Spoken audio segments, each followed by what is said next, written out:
Shalom everyone. I'm on vacation in Europe. Me and my wife went to Latvia, and we like to go out in the middle of nowhere to set up a tent, and this is a forest in the middle of Latvia. Now, it's very similar in a way to the forests that I see when we visit Sweden, but the forests in these parts of the world have something.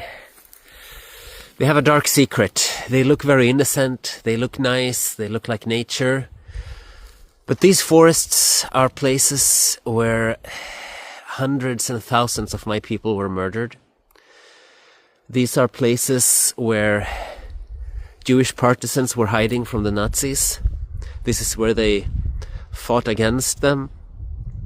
This is where villagers were taken out, shot on the spot. Many of the places are not memorized. They haven't put any plaques or anything in each and every place. A lot of places are lost to history.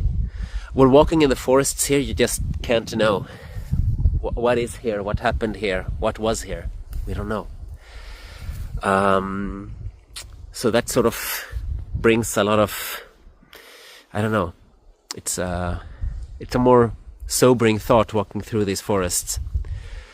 But something that I noticed is when there is a memorial or a place of remembrance of a thing tells two stories. It tells the story of what actually happened, but it also tells the story of who put the plaque there and what they want you to remember about it. Here in Latvia, there's a lot of things that were made by the independent Latvian government made after 1990. And that's one thing. But there are also memorials and plaques and things put up by the Soviet rule before the early 90s. When it was very important for the Soviets to sort of make a story that we liberated Latvia from the Nazis and that they are the great victors and the liberators. But they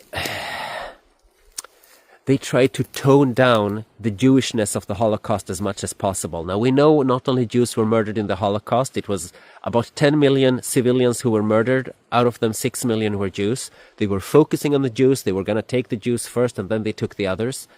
So it's true that it was not only Jews, but it was very much focused on the Jews, and it was very much driven by antisemitism. It was very industrialized, and to talk about the Holocaust and trying to skip the Jewish aspect of it is really, it's not historic, it's not correct, and you really need to think of what was the back thought of it. The memorials of the places where people were murdered in the forest that were set up by the Soviet Union, they say here these and that many Soviet citizens were murdered by a fascist regime. They don't even say the Nazis because they want to paint all the Western world as fascists, and then they say Soviet citizens. Now it sounds very democratic and nice originally. Well, we think of everyone as the same, but by skipping the Jewish or toning down the Jewish part of the Holocaust, they are sort of doing something.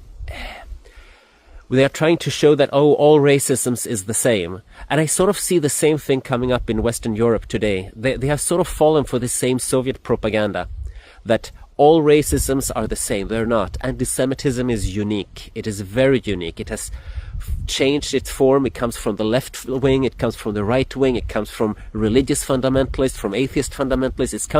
It comes from all directions. And unlike regular racisms that says, we are better than you, antisemitism says we're afraid that those are better than us, that they are ruling the world. It's a very different kind of racism, and it needs to be memorized and memorialized in its own unique way, and it needs to be talked about much more specifically than just any general racism. And this is why it's so worrying to see when Western Europe starts to put antisemitism together with all kinds of other kind of racism, because they have an agenda with it. They want to tone down the anti-Semitism because they want to tone down the Jewishness of the racism. And a lot of times that is because, in the Soviet case it was, they wanted to be anti-Semitic, and they didn't want people to notice how anti-Semitic they were being. That was throughout all of communist Eastern Europe. Jews were run out of Poland. Jewish life was destroyed in the Soviet Union. Why? Well, they didn't call it anti-Semitism. They called it anti-Zionism. They claimed that all kind of Jewish life and Jewish expression, they were part of, they were spying for Israel. And they were coming with this very, very anti-Israel, anti-imperialist propaganda. And it's sad to see that it seems like Western Europe is falling for the same Soviet propaganda again. These memorials that I see in Eastern Europe from the Soviet area that says this is where Soviet citizens were murdered by a fascist regime. How long until the Holocaust memorials in Western Europe are gonna go through the same change and look the same? I'm not sure. But it's definitely something that needs to be thought about.